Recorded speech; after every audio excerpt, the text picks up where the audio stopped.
Cet orgue de Bois-Colombes est un orgue du tout début du XXe siècle, des premières années du XXe siècle.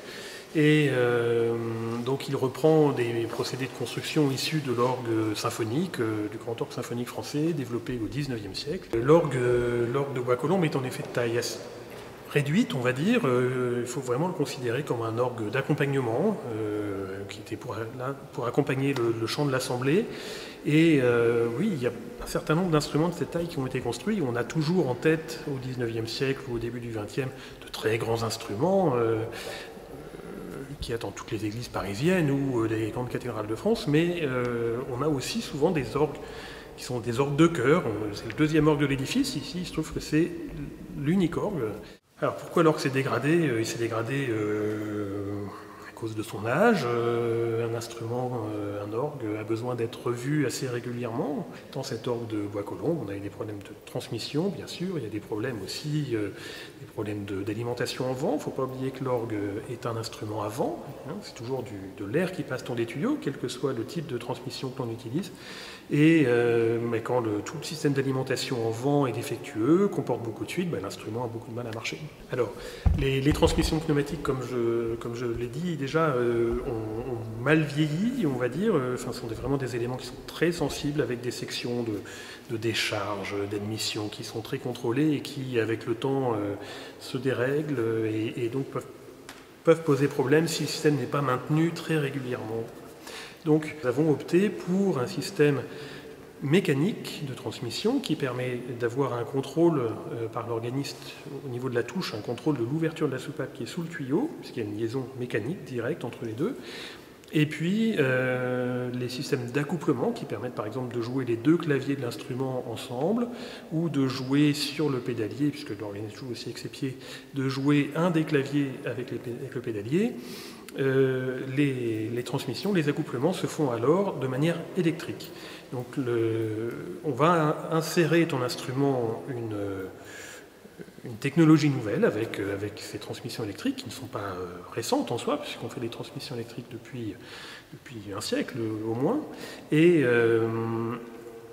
ça va nous permettre d'augmenter les capacités de jeu, de faciliter le jeu tout en ayant une bonne qualité de toucher par le biais de la transmission mécanique. La maison Grenzing a l'habitude de faire des orgues de toutes les tailles. Donc on a fait par exemple l'orgue de la maison de radio, Radio France. C'est le plus grand orgue que nous avons à la maison. Et par contre on fait aussi des petites orgues de salle, des petits positifs. L'avantage aussi de cette taille, c'est qu'on peut le démonter complètement et l'amener à un atelier, parce que nous avons un grand atelier qui permet de faire le montage complet de l'orgue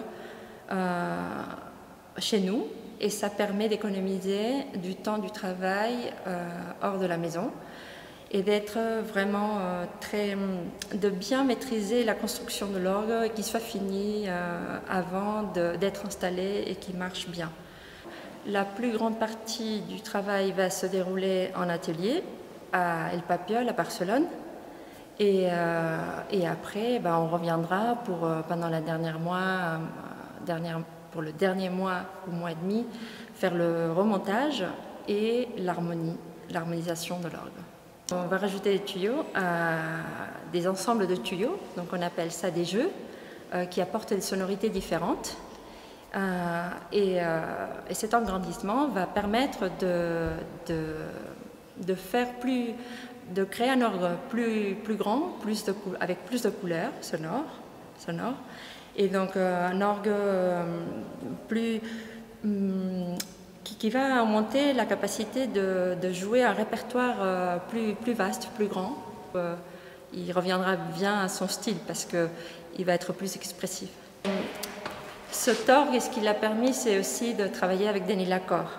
C'est un facteur d'orgue harmoniste très réputé en France et spécialiste en orgue romantique français. Ça correspond parfaitement à l'orgue de Bois-Colombes. Et du coup, on a déjà travaillé sur d'autres projets avec lui, on se connaît bien, on s'entend bien, il travaille parfois en Espagne aussi. Et du coup, pour nous, c'est une opportunité de faire vraiment un vrai travail sur un orgue avec lui, d'apprendre de lui et connaître plus à fond son spécialité. Tu penses qu'ils ont recoupé ou non? Parce que là, t'as vu, en plus, ils ont fermé beaucoup. Ouais. C'est plus normal. Oui.